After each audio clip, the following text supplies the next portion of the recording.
brincando. Ele ficou em terceiro lugar nas eleições para presidente de 1994 e continua insistindo. Eu vou conversar com o candidato Enéas Ferreira Carneiro. Por favor.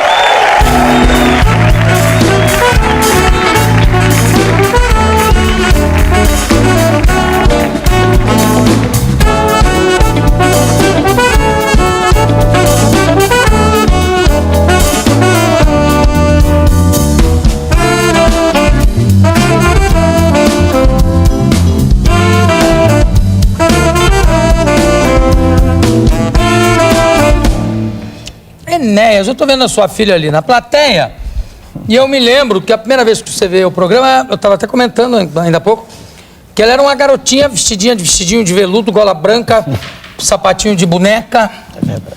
E agora já tá uma moça. Com que idade você tá? 17. Tá com 17 anos já. Gente. E eu tô notando o seguinte, você encurtou a barba? Não, tá só escovada só. É? Em homenagem ao seu programa, eu escovei. Deu uma escovada? É, escovei. A impressão que eu tinha que ela era mais... Não. Que é crespa, vai enrolando. Né? Agora, o que eu realmente acho uma ironia você usar essa barba sendo filho de barbeiro. Seu pai era barbeiro. Mas morreu há muito tempo. Quer dizer, não é uma revolta isso. Em 1994, você tinha pouco mais de 1 minuto na televisão. É verdade. Eu sei que a gente sempre cronometra o seu tempo aqui, desde a primeira vez que você foi candidato, não é? É verdade. E teve... Aliás, o seu programa foi a primeira vez em que eu falei, né, ao vivo para o Brasil. Foi a primeira vez. E você já botou o relógio aí? Para ter uma ideia, me cronometrar, a me policiar aqui. Você já pensou, caso não seja eleito presidente, de arranjar um emprego na Rádio Relógio, não? Para ficar o tempo todo só cronometrando. Tá vendo? Olha só, você chegou na frente do Quercia, chegou na frente do Brizola, teve quantos? 5 milhões de votos, foi isso? Quase 5. Quase 5 milhões. E você continua insistindo, você não pensa em desistir da candidatura e você quer sempre ser direto presidente da República. No vértice da pirâmide há muito mais condições de mudar o cenário, que é um cenário dantesco, é um cenário triste, que você me conhece tão bem quanto eu, o cenário nacional que está. Esse é o propósito. Mas por que você acha que é fundamental já começar como presidente? Você acha que no vértice da pirâmide, quer dizer, e o Congresso não entra em linha de conta? Não entra nessa avaliação? É uma perspectiva também. Eu, em 89, registrei um documento em Brasília, você se recorda, dizendo que não me candidataria a cargo nenhum a não ser a presidência. E eu corrigi isso em 2000, quer dizer, na verdade eu tenho o direito, eu mesmo, sempre o tive, e tinha aberto mão desse direito, de poder, em determinado momento, mudar de ideia. É um direito, não é? Claro. Mas, na verdade, dado o cenário, eu repito, que é entristecedor, né, do país, a miséria urbana e rural, a miséria educacional, a miséria social, todas as misérias possíveis, que é a miséria moral. Por tudo isso, eu quero crer que é ainda, do meu ponto de vista, o lugar ideal para mexer em tudo é a presidência. Não estou dizendo que não se ajude lá. Sim. É o lugar ideal. Agora, você quando se candidatou a primeira vez, está aqui, inclusive o doutor Max Nunes, que já conhecia você, que é cardiologista, porque você tem um nome extraordinário como cardiologista, especialista em eletrocardiograma. Aliás, você tem até um livro aqui. Eu trouxe para você na época, 87. Enéas, o eletrocardiograma. É antes da eleição. Isso é antes da eleição. É 87. Aí, o nome já era Enéas. Está aqui, o nome já era Enéas. Já era Enéas. Candidatou ao tamanho do livrinho que ficou. Olha só. Quanto você já perdeu desde que resolveu entrar para a política? É difícil. Eu não tenho esse número, mas eu perdi mais de 2/3, quase 3/4 de tudo que tinha oferido. A maior de todas as perdas foi a esposa que você conheceu, que num determinado instante zangou a mãe dele, gente, não quero mais, com toda razão. Não aguentou mais, né? Você separou-se? Não fui eu, foi ela. Não fui eu. Ela falou que não chega, não quero. Eu não aguento mais, com toda razão, eu respeito. Tudo bem, vamos respeitar, mas o seguinte, por que é que você entrou na carreira política? Não foi um pouco por causa Do incentivo dela? É, um grande incentivo, incentivou-me em tudo, não só na política, em tudo, mas não foi ela que disse, por que você então, você fica falando? Dado como é que foi essa história? O poder de síntese e a capacidade de expressão, né, que graças a Deus, né, um dom que a natureza me deu, ela disse em 89, mas não me cabe culpa, fui eu que decidi, né? E depois o acervo de problemas, aquele conjunto de situações todas ruins pelas quais se passa durante o período, tudo isso foi criando um ambiente muito difícil de manter. É claro que nunca é uma causa só, mas nesse conjunto de situações, após, foi em 95, ela me pediu que nós nos separássemos, eu fui obrigado com licença, e eu estou dizendo isso, mas veja bem, em nenhum momento há nada contra ela, criatura extraordinária. Aliás, ela chegou a ser a primeira mulher procuradora-geral da Justiça Militar no Brasil. Olha, criatura de extraordinário valor. E ela aguentou quantas eleições? Ela segurou a barra quantas vezes? 89 e 94. Terríveis. Terríveis. É difícil. Certíssimo. Agora, eu estou sentindo você um pouco para baixo. Assim. Não, eu estou falando devagar, esperando que você... Você é o dono do programa. Não tem isso. Nós somos. Você está sentado aí, se não tem isso, você senta, você é o dono do programa. Se não tem isso, se você me der 2 minutos, 2 a 3, eu queria falar da questão central. Existe uma questão que os senhores candidatos, é uma questão pela qual eles passam, né, ao largo. A questão central. Se você me permitir, eu queria falar sobre isso. Por favor. Pode ser? Pode. Muito bem. A questão central do meu, vou olhar para o relógio, do meu... 2 minutos, você falou, vamos ver. Entre 2 e 3, né? Tá bom, 2 e 3. A questão fundamental para o país é a absoluta impossibilidade de continuar sendo dessangrado como está. Eu falei disso em 89 e 94. Veja, vamos pegar só os 2000 e 2001, números redondos. Em 2000, o Brasil terminou o seu exercício, falando só do Tesouro Nacional. Há muitos números quando se fala desse assunto, só o Tesouro Nacional, com um número de 635 bilhões de reais, né, de dívida, somadas as dívidas do Tesouro, a interna e externa, do Tesouro. Eu estou tirando dívidas outras de empresas privadas que compõem a dívida externa também, só dívida do Tesouro. Em 2001, quando acabou esse último exercício, nós estamos em 2002, repara que eu vou me animando, né? Porque o assunto eu me queria... Aí estávamos, o Brasil, 794 bilhões. Os números em si não dizem nada, são números não reclamam. Inclusive o governo dirá, suas excelências, os governantes dirão, não, mas tem que descontar aí aquilo que é dívida dos Estados-membros. Você está para as negociações e renegociações dos Estados-membros. São créditos. Créditos junto ao Banco Central, depósitos em bancos, enfim. Descontados todos esses valores, as 2 cifras que já eram grandes caem um pouco. Dos 635, chega-se a 432 bilhões de reais em 2000 e chega-se em 2001 a 554 bilhões de reais. Ainda o governo argumentará. Mas, veja bem, houve uma inflação. Perfeito. Calculemos a inflação. Calculada a inflação de 10% ao ano, inflação que eles dizem, 432 com 10%, dá mais 43, dá 475. E aí que está o ponto crucial. De 475 bilhões, salta-se para 554. Então, corrigindo a inflação, a dívida está aumentando. 16%. O que isso implica para o país? Isso implica um dispêndio anual, exercício de 2001, 120 bilhões de reais. 120 bilhões dão 10 bilhões mês. Uma coisa astronômica. Não há dinheiro para a saúde, não há para a educação, tudo mais que é discutido no seu programa, em qualquer lugar, perdoe-me, é conversa fiada. Vou aumentar salário, vou melhorar, isso tudo é conversa fiada, não há dinheiro. A verdade é que não há mesmo. E um ponto também que é vital nesse aspecto, a se considerar, é que isso só tende a piorar. Então, a minha síntese é essa. Esse é, a meu ver, o ponto central. Um governo, seja qual for, que assuma o comando do país, tem que dizer assim, como eu vou fazer para deter esse processo? Qual o caminho? Isso será objeto de nossa conversa, eu espero. Qual o projeto? O que se vai fazer para que o país possa emergir desse lodaçal de ignomínia, de vergonha que ele está mergulhado? O que se vai fazer? O que se faz? Que já está com mais de 3 minutos, só para ver, falar do seu poder de síntese. Exato. O que é preciso fazer, então? Aí... é preciso ter coragem, porque a minha palavra, que está em tudo que eu escrevo, em todos os lugares, estive já ali numa TV em Santos, e pipocaram telefonemas, 160 e tantos, diz o diretor lá da TV, que foi recorde, eu só vejo uma saída, não é brigar, não é mício, é sentar-se à mesa de negociações como gente grande, não como criança e nem de joelhos, e dizer, não dá mais. Não dá mais. E não se venha falar em calote. Não, peraí.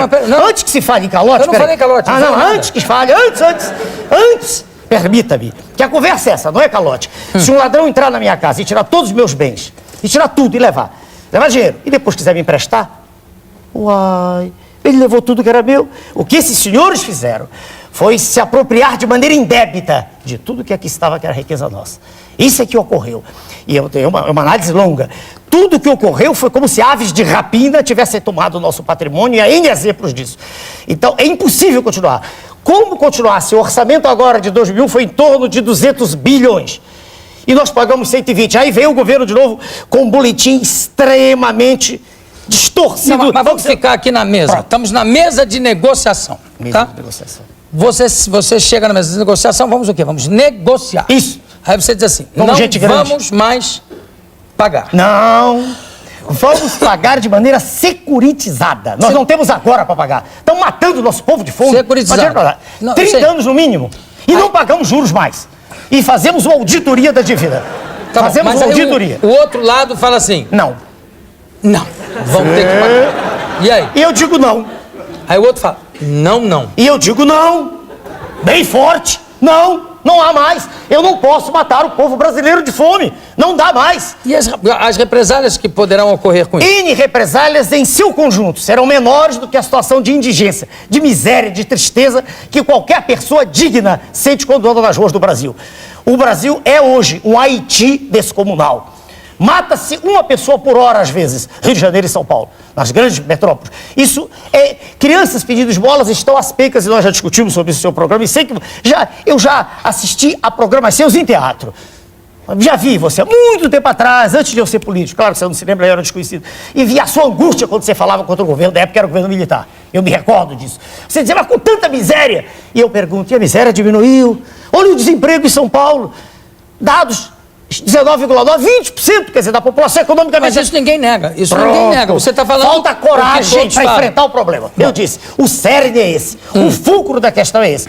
Ou se enfrenta o problema, ou esse problema é apresentado de frente, ou não há solução. Seremos a Argentina, não tenha dúvida. Bom, você tem aqui, eu pedi que todos os candidatos me mandassem um programa de governo, né? Eu estou notando nos programas de governo, quer dizer, aqui você acabou de dar uma solução, que é o seguinte, devo, não nego. Pago quando puder. 30 anos. Securitização, nome 60, seja lá o que for. Isso. Depende do outro lado, tem que combinar com o outro lado. Isso. O outro lado aceitar. Mas o outro lado tem interesse também. Agora, não, tudo bem. Aí, educação, eu achei um pouco reduzido o seu programa. Não, veja o título, Jô, por favor. Aqui. Uma visão de síntese. De síntese. Tá. Eu o fiz em 98. Não houve interesse nenhum de nenhum órgão. Aliás, eu não sei, mas nenhum programa me chamou em 98. Não houve nem debate. Então, em 2012, eu disse, não adianta, eu vou dizer as mesmas coisas, escrever para os meus colegas. Então você fez um resumo. Aliás, síntese. Quando eu mandei buscar, você ainda estava terminando de bater. Exato. E agradecimento aqui ao seu motorista, que foi excelente. O meu motorista? O motorista da produção. Da produção. Excelente. Esperou 40 Aliás, está aqui na plateia. Você esperou lá? Obrigado. Tudo bem. Esperou 40. Enéas, você é rotulado, não vou nem falar acusado, mas é rotulado de ser um homem de extrema-direita, de ser fascista, de ter ideias extremamente autoritárias. Como é que você vê isso? E, só para complementar a pergunta, como é que você vê esse fenômeno Le Pen em Paris? Posso tomar um pouco? Na França? Posso tomar? Claro. O programa é seu. Mas a água é sua. O programa é nosso. Você tanto sentado aqui é nosso. Mas existe Quer outra coisa? Quer um uísque? Não. Nada? Não, nada. Cachaça, um produto nacional. Você quer oferecer café, então? Quer um café? Quente. Com açúcar ou sem açúcar? Com açúcar, só uma café quente, com açúcar. Quente! Bem, primeiro vamos logo examinar o senhor. O senhor Le Pen é notoriamente conhecido, homem de extrema-direita, xenófobo, um homem racista e, não preciso dizer, de público, você me conhece, eu não sou nada disso.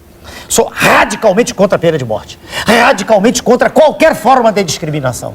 qualquer forma. Mas é a favor da bomba atômica. Devagar, eu fui a favor de o Brasil ter o controle e argumentei na época, nos meus minguados segundos, que se o Japão tivesse aquele 45, os Estados Unidos não tinham destruído Hiroshima. Eu estive lá, não na época, era uma criança, eu digo, muito depois, e vi o Holocausto. Na época, se você estivesse lá, não estaria aqui. Não estaria aqui, é verdade, é verdade.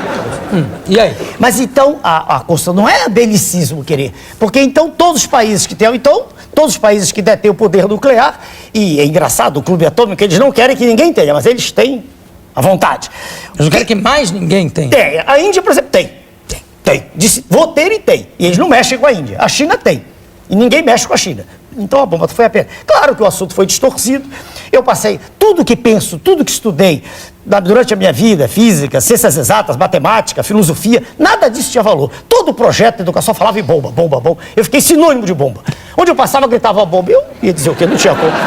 Parece que eu só sei fazer, não sei mais nada. Mas, Enéas, voltando então ao negócio da acusação de fascismo Le Pen. Não, esqueçamos isso primeiro. Tem nada em comum com o senhor Le Pen. Não o conheço, nunca ouvi, nunca nem ouvi pronunciar, porque não tem nenhum interesse no que ele diz. Nada, nenhum. Definida a posição. No que concerne autoritário, confunde-se muito uma pessoa que tem convicções precisas, que fala com segurança, com firmeza, que acredita no que diz, que tem entusiasmo. Confunde-se muito com autoritarismo. Será que, para ser democrata, tem que falar sempre mansinho, devagarinho, dando a impressão que não tem convicção sobre coisa alguma? Eu tenho convicções. Eu sei que o meu, o seu, o nosso país está afundando. Eu estou vendo. A não ser que eu tivesse hemianopsia lateral homônima. Quer dizer, que eu visse com um lado do olho. O quê? Não. Hemianopsia lateral homônima. É seguir um lado, né? Um lado de fora do olho e o lado de dentro do outro. O lado nasal, né? Um lado de fora e o lado de dentro. Vê mal, quase sempre. Sim. Mas eu não tenho isso, eu vejo bem. Com os óculos, claro. Com os óculos, evidente. Sim. Sem os óculos já pinta logo tenho miopia, hemianopsia total. Não, miopia. Não tem hemianopsia, não. Então tá bom. Então, quer dizer, quem está olhando para o país percebe o que está ocorrendo. E eu lhe digo assim, eu tenho apenas convicção. E essa convicção, veja, ela se alicerça em dados. Os dados que eu lhe passei são dados do Tesouro Nacional, são irrecorríveis. Tudo bem, mas ao mesmo tempo que você diz isso, que você diz, não sou autoritário e tal, você quer ser, você acha que a coisa só funciona de cima para baixo, você sendo presidente. Não foi de cima para baixo, está mais poder. Veja tudo a sua excelência, presidente. Tudo bem, só para complementar. E, ao mesmo tempo, o Prona, você diz, eu não faço alianças. Né? Eu não faço, nunca fiz. O partido já fez por aí. Sim, tudo bem, mas você não faz... Na minha eleição, não. Bom. Porque eu teria que abrir mão dessas convicções. Repare o que está acontecendo com o líder das pesquisas, procura apoio daqui, líder dali. Quer dizer, vamos fazendo aliança, daqui a pouco, uma ou outra aliança espúria e desaparece o núcleo central. Mas como é que você vai governar sem fazer alianças? E quem é que se aliaria ao Prona? Opa. Porque você, num regime democrático, você tem que fazer, todos os seus projetos têm que ser aprovados pelo Congresso. Sem fazer alianças, isso não fica muito difícil? Nós já discutimos também isso muitas vezes. Eu e você, sobre nos programas, desde 89. Quando o presidente Collor assumiu, foi logo após o nosso programa aqui, quer dizer, que eu estive com você, quando ele assumiu, veja bem, ele era o partido da equação pequeno, e ele, com a força que tinha trazido das urnas, ele conseguiu ir mostrando as teses dele. Claro, terminou muito mal, né? Mas não é problemas aí próprios das diretrizes que ele traçou. Mas eu quero crer que todos queremos um Brasil melhor. Se todos queremos, e a pessoa que lhe fala, que sou eu, que chega ao poder, ou qualquer outro, estiver realmente com um projeto desse gênero, eu repito, eu não vejo outra saída, porque precisa ter coragem para fazer isso. É preciso ter coragem. Veja na Argentina, eu repito, houve um que quis fazer, o senhor Saá. O senhor, meu amigo Jô Soares, sabe que ele renunciou. Conta-se a boca pequena, que apagaram a luz da Casa Rosada e que ele foi ameaçado, renuncia. E aí ele renunciou. Não, apagaram porque ele não tinha pago a conta, parece. Será? A Casa Rosada? Olha só, nós vamos fazer um pequeno intervalo. Perfeito. E vamos continuar aqui com o candidato Enéas Ferreira Carneiro. Vilém, por favor.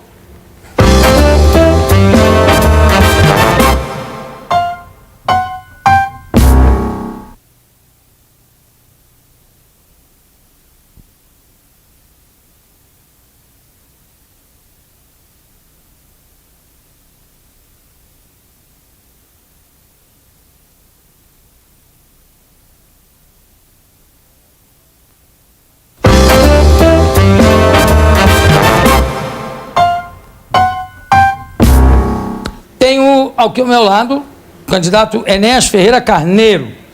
Ô, Enéas, nós estávamos falando aí, você estava falando do problema da Argentina, do perigo da gente se transformar numa Argentina, apesar das diferenças entre os dois países que me parecem grandes, né? E estávamos falando também das acusações que você recebe de ser uma pessoa de extrema autoritária, de extrema direita. Como é que você se posicionaria politicamente? Como um homem de centro, de esquerda, de direita? Como? Eu não aceito mais essa classificação. Isso é do passado. Tá bom, mas digamos que fosse eu do passado. sou um nacionalista. Eu sou um homem preocupado com a nação brasileira. Tipo Nasser.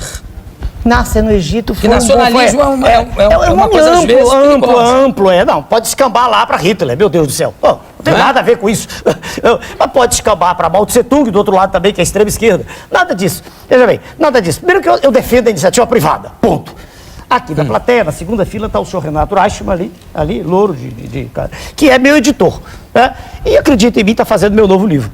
Que vai, se Deus quiser, até o final do ano está pronto. Livro de quê? De eletro, que é o que eu sei, da minha área, o que eu ensino. Mas você é candidato a eletro ou é candidato a presidente? Meu Deus do céu.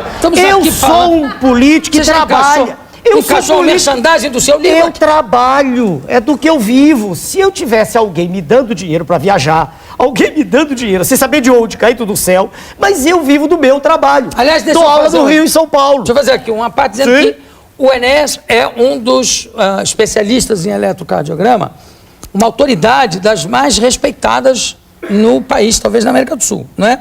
Tanto que tem muitos médicos que não entendem porque é que de repente você foi mordido por essa vocação. Opa, saiu bem, hein? Mordido. Como saiu bem se eu nem entrei aí? Mordido, pressupõe algo que morde. Que eu saiba, a vocação, meu universo semântico não morde. Mas eu respeito. Tudo bem. É uma figura poética. Uma metáfora. Você disse que não tem nem dinheiro para viajar para os municípios, para conhecer. Não, mas eu não faço isso. Nada, eu não vou a lugar nenhum. Eu falo pela televisão. Mas deixa eu completar. Pois não. Desculpa. Bom, eu sei que você tem, por exemplo, você conseguiu montar o partido em todos os estados e municípios. Como é que é a história do presidente regional do Prona, numa cidade de Roraima? Informação de chega. Em Roraima é engraçado, eu não me recordo se é Mucajaí ou Caracaraí. É um cidadão extremamente humilde e eu estava lá fazendo, na época em que era preciso construir o partido. E assim, eu falei de uma rádio que precisava de adeptos que me procurassem, né, que fossem lá procurar para montar. Eu precisava de um número mínimo de filiados, 0,5% do eleitorado, era o que a lei exigia àquela época. Aí apareceu um homem muito simples e disse: eu sou eleitor do senhor. Eu tinha tido 0,5%, você lembra? Primeira votação. Aí eu disse: pois não, como é seu nome? Ele disse: não, meu nome não tem importância, pode me chamar de Boi. Boi? Ele deve estar ouvindo. Oi, Boi. Aí, estranhíssimo. E nessa mesma ocasião, eu estava com ele andando, fomos lá, e saiu um sujeito enrolado numa toalha, tá no banho. Um entusiasta, sempre há, em qualquer lugar. Sempre há, de todas as... Entusiasta enrolado na toalha em todo lugar. Chega... Não, entusiasta do que eu digo. Sim. Pô, entusiasta das pessoas que aparecem e expõem isso, sempre há. Né? Claro. E uma cena engraçada, e foi assim, começou lá com um sujeito estranhíssimo. Um homem que... Com o Boi e o chamado enrolado. Boi, esse sujeito, eu não me lembro do nome, enrolado, não tinha saído do boi. Uma coisa muito engraçada, um episódio pitoresco. E como é o nome do Boi, afinal? Não sei, não me lembro. Porque ele deu para filiar, mas eu não lembro. Quer dizer, até hoje ele ele é Boi. conhecido como o senhor Boi mesmo. Boi, ele gosta da intimidade, não é Boi mesmo. Ele gosta. Quando se falou aqui em preconceito, eu me lembro que na época se falou em preconceito, eu perguntei se tinha algum membro do partido que fosse gay.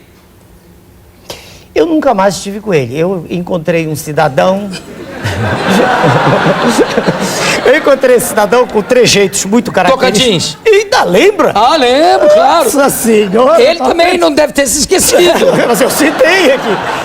E parece, não tenho certeza, parece. Ele é o quê? Presidente regional lá em... Não, regional, não, municipal. Municipal, municipal. Tocantins. E parece, não tenho certeza, que agora no Pronto de São Paulo, a doutora Vania, nossa presidente, que pode dizer, parece que há também alguém.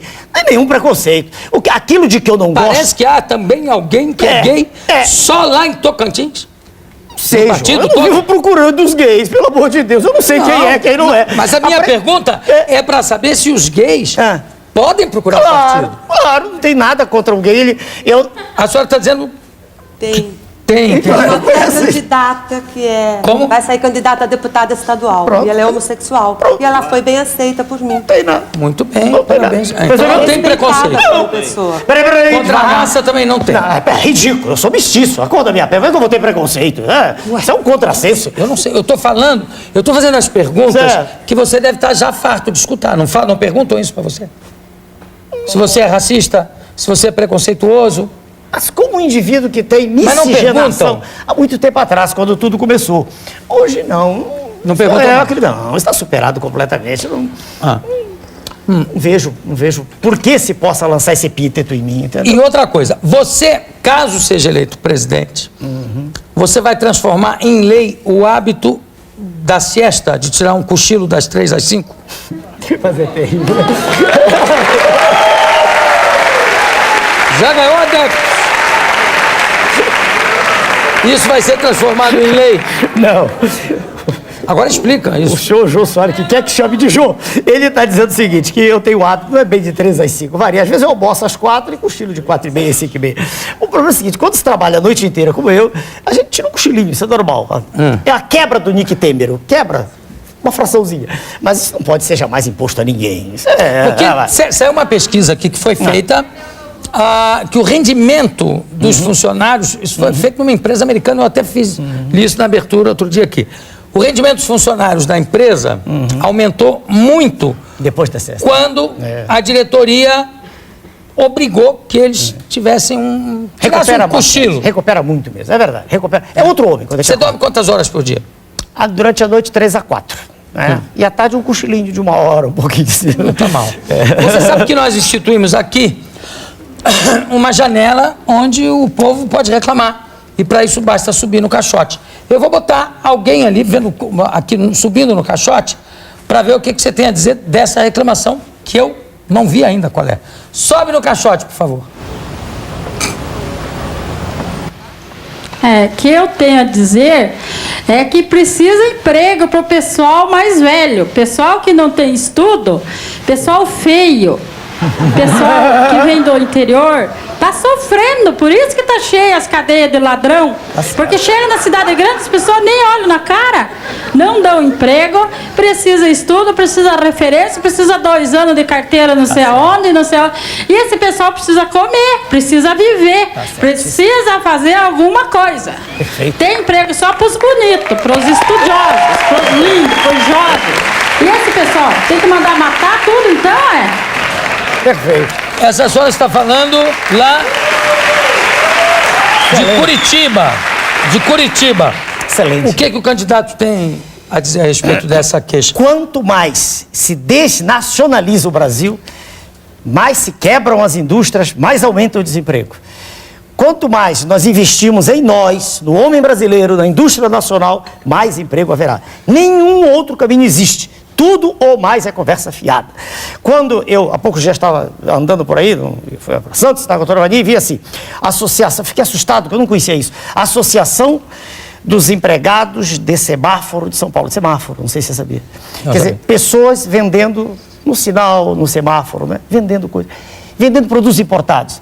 Eles não têm culpa, claro, querem sobreviver, desempregados, estão certíssimos. Mas eu digo, a que ponto nós chegamos? Aquilo é considerado um emprego, né? Ele está vendendo no sinal.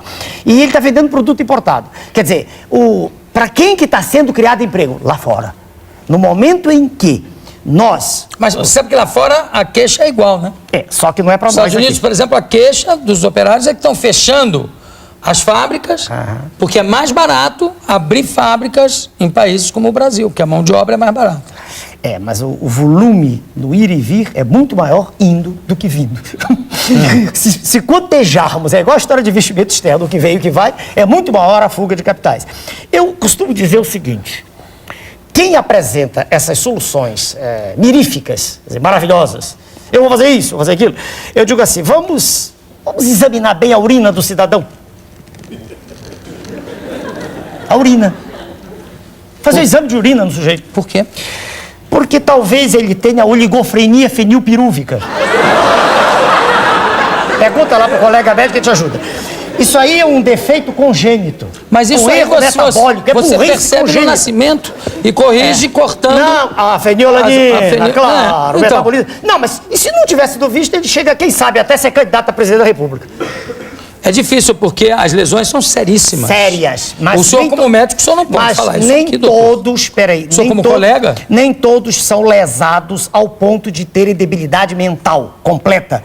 Há todo um espectro, desde o indivíduo dito normal até o débil mental Mas fronteiriço. muda até as características físicas da pele pessoa. varia um pouquinho, ele fica mais claro só. A É, alteração você vê de que eu não pele. preciso nem perguntar para o seu Claro, colega, que eu mas já sei. o senhor é um homem extremamente bem informado. O senhor também, Oh, desculpa, doutor. o senhor não gosta. Desculpa, Olha o senhor só, não gosta, Enéas, desculpa, claro. problema de segurança que aflige o país inteiro. Qual é a sua solução? Não adianta você me dizer que, claro, há uma violência, Não, que claro. isso todo mundo sabe, tá? Morre uma pessoa por dia, às vezes até mais, Por hora. porque realmente, por hora, Por hora. tá uma coisa terrível. É por hora, claro. E tá uma coisa terrível. Mas qual seria a solução do candidato Enéas para esse problema da violência? No modelo que está, eu não tenho solução. Eu Não, não mas tenho... você mudaria o modelo, não é? Mudando Não é o essa modelo, sua- mudando o modelo, eu mudo o sistema educacional. Eu faço Não. professor, mudo tudo. tô falando- eu Com tô- o meu modelo?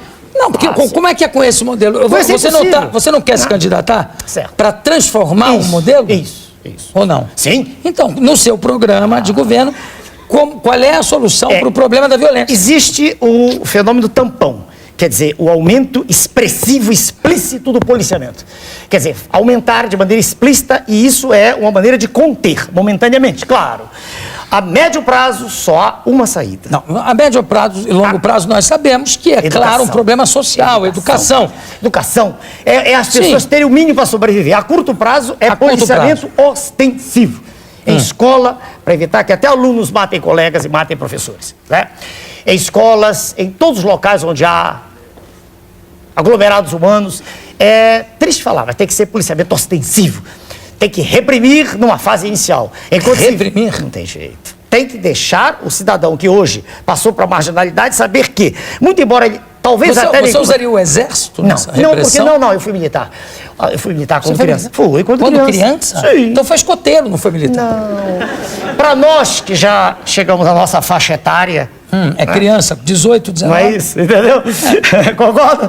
Então, na faixa, na juventude minha, em que eu estive por necessidade para poder estudar, e sou grato ao Exército, nós aprendemos lá... Você a foi lutar.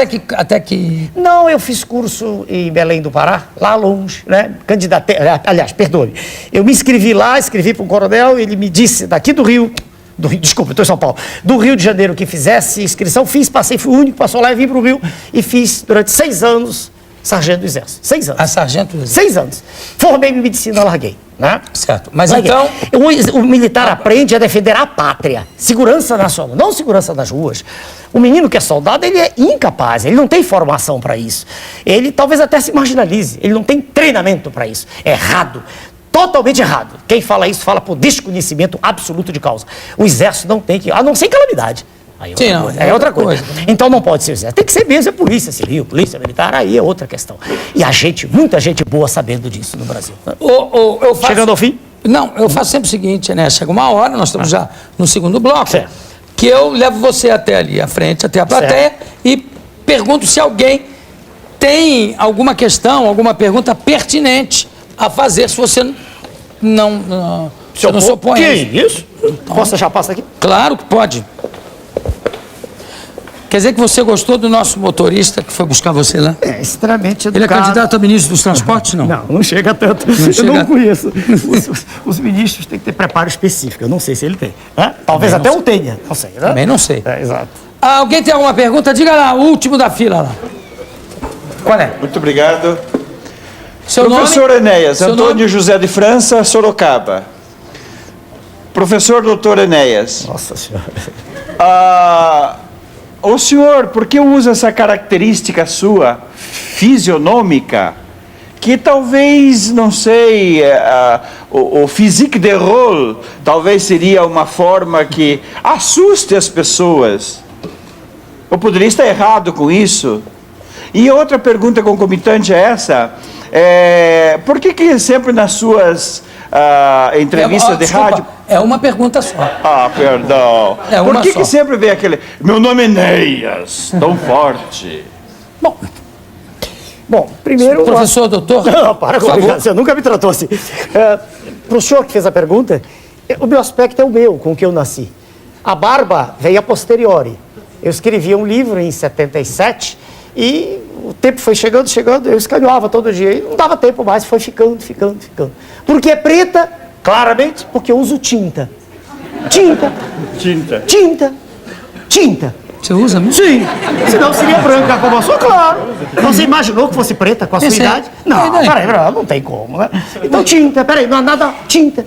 Então não há nada de extraordinário. Tem tinta nenhuma, não. Que tinta? Ah, o nome da tinta, eu vou fazer Não, propaganda, não. Eu tô dizendo, tem tinta mesmo que não parece.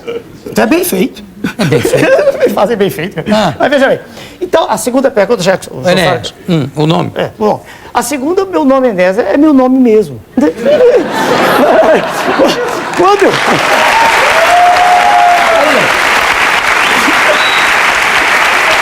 Meu nome é Sérgio Henrique, do sul de Minas, Paraisópolis, professor de História. Eu queria a sua impressão. O senhor manteria no cargo o Pedro Balan, como ministro da Economia, se por acaso ele fosse eleito, e o Armínio Fraga? Senhor professor, resposta clara, como eu sempre dou, contundente, precisa, jamais, em nenhum momento, eu terei esses senhores por uma razão só, são inimigos da pátria, absolutamente inimigos da pátria, jamais, Atenção. jamais. Como eu vou Jamais. chamar todos os candidatos, eu vou pedir para que vocês manerem nessas manifestações. Tá bom? Mais alguma pergunta? Ok? Lá no fundo, aquele senhor, depois você. Também. Eu queria saber sobre agricultura, seu projeto para a agricultura. Pois não. O Brasil usa apenas 13% das áreas, da área de superfície total, 13%. E com isso tem uma safra que chega perto de 100 milhões de toneladas. É só nos lembrarmos que a Argentina, ali perto de nós, com soja, trigo e milho, chegou a 60 milhões. E está falida com toda essa agricultura. A agricultura exige investimento, exige subsídios. Eu não estou dizendo nenhuma novidade, todo mundo que estuda sabe disso. Não é justo que nossa agricultura esteja à míngua. É fundamental que seja reativada aquela carteira do Banco do Brasil. Para isso, aliás, é que ele foi criado, uma das razões básicas, em que se injetem valores, recursos vultosos, porque é de lá que veio o pão.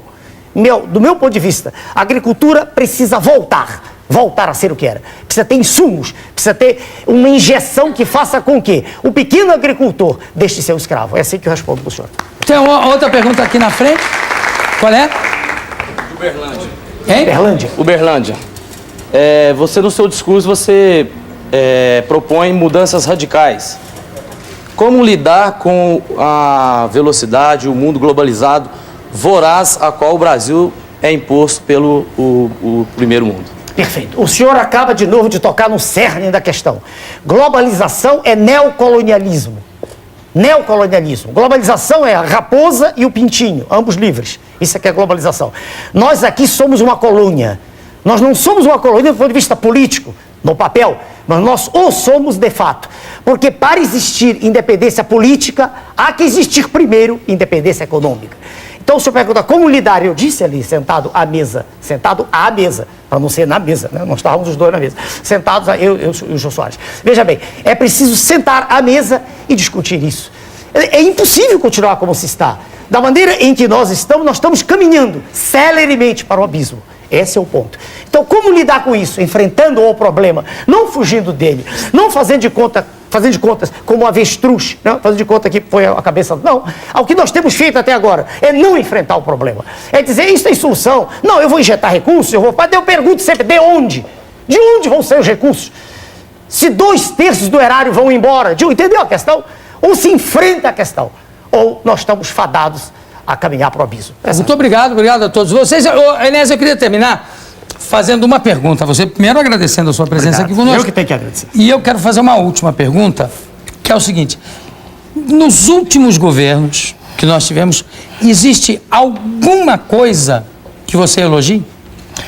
Plano cruzado do presidente Sarney, caminhando para trás, né? Mas não deu certo. Não, porque ele não fez as mudanças estruturais, mas o início foi muito bom, lembre-se. A professora Maria da Conceição chorou ao vivo, os economistas ortodoxos, heterodoxos, todos bateram palmas. Por isso que eu todos. fiquei assustado na época, Sim, inclusive. mas era uma medida que necessitava logo depois de coragem. Eu E o peço plano- desculpas. plano- Plano Collor não, nada. Real, plano real. O plano real, é duro falar, porque eu estou falando contra a sua excelência, presidente da República, mas tem que falar, não posso mentir. O plano real foi uma farsa.